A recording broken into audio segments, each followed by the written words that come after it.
Okay, let's go in about how to boost a post and set up a target audience for that, and also know that target audiences are applicable for Facebook ads as well.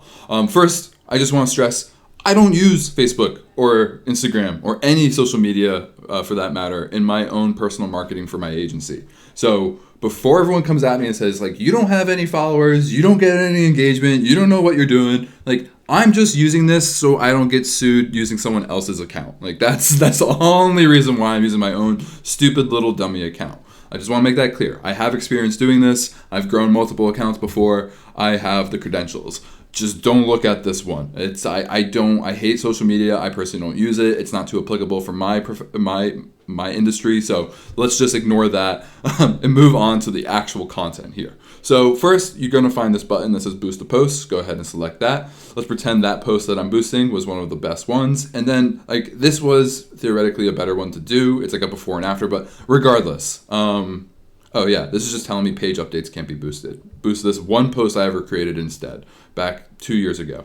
All right, so go ahead. And first, something I want to stress is when you're going about boosting posts or ads, like doing different things is one of the best strategies. Like there's so many different testing things that you can do to just know what gets the best results. Like there's no one go-to method. Like for example, under goals, you could theoretically get more messages, get more calls, get more leads, or even just try and grow the account with get more engagement. It all depends on what's your biggest priority in that moment. Let's just assume it's get more leads. That's primarily everyone's goal is get more leads, and then you can create a custom form. So this is just like the default one, which is just like name, phone number, things like that. You can have a more detailed one. The more fields you add, the less likely someone's going to interact with it. So just keep that in mind. And then here, button, learn more, sign up. I personally like learn more. It sounds a little bit better for, especially if you're a painting contractor. So go ahead and use that one. We're not doing any special ads, so ignore that. We're going to skip over audience for a second just because that's going to be the main point of this video. Here's where you set your budget. Again, you can do different things. Like you could just set it for a week instead of a month. You could set it for $10, $4, $1,000. I don't really recommend doing $1,000, but the world is your oyster. Placements. This is a little bit relevant. So you can select that off and you can tick off Messenger or Instagram. Like if you don't have a good Instagram account, like if you don't focus on Instagram whatsoever, don't show ads on Instagram. Don't boost anything onto Instagram. Just keep it Facebook.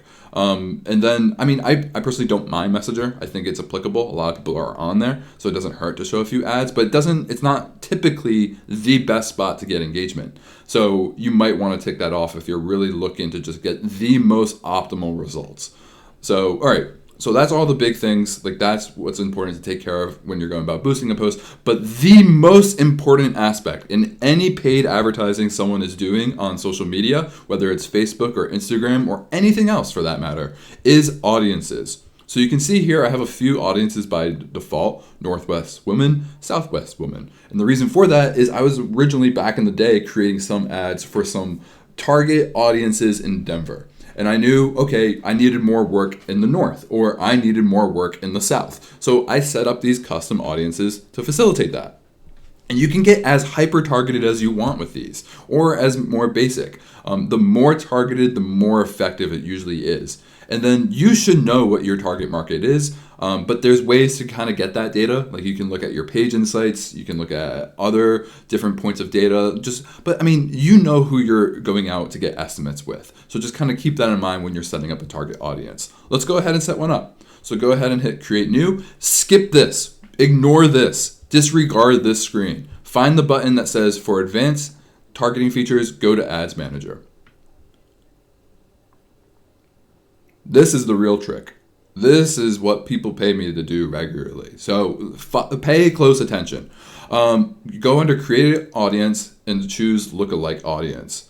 And then, oh, nope, we're not doing a Lookalike Audience. Saved audiences. There we go. Create a new saved audience. That's the button I'm looking for. So first, let's just do this as DOS M video tutorial. Custom audience. So I could exclude existing audiences I have. Like if I've already set up, like I could exclude one of my existing custom audiences. I can exclude a lookalike audience. Like there's a bunch of things that you can do with this, or I can include specific ones. Like I said, you can get as hyper targeted as you want.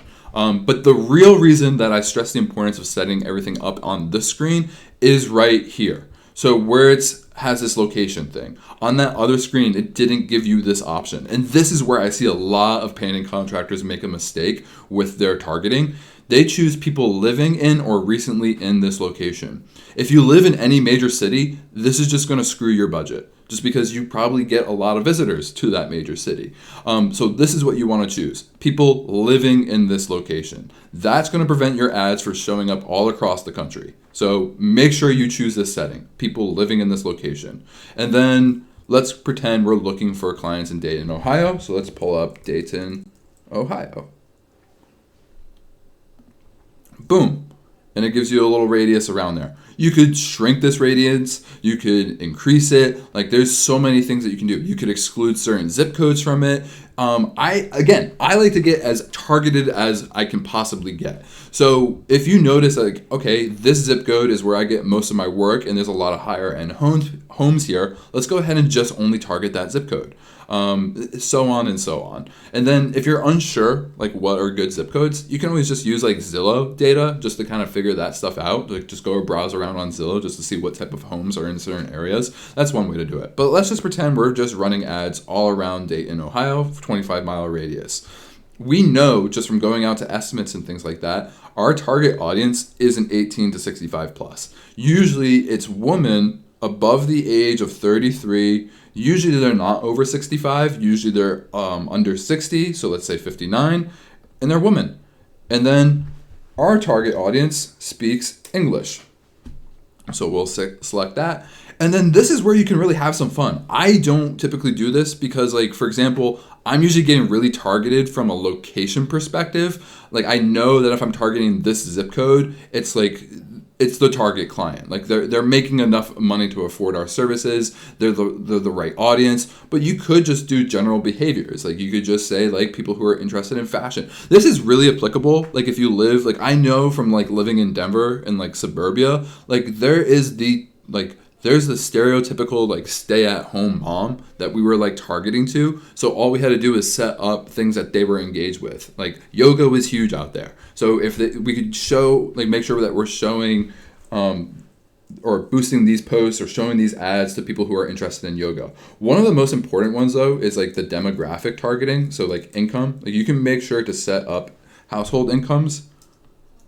I just lost it. So you could set up household incomes based on US zip codes and things like that. But like I said, like if we're already targeting from a zip code perspective, like that's kind of unnecessary. But there's so many things to play around in here to kind of get more effective with your marketing. And like I said, you can test things out. You can exclude other ones that you've set up. You can include other ones you set up just to kind of get a feel for what makes sense.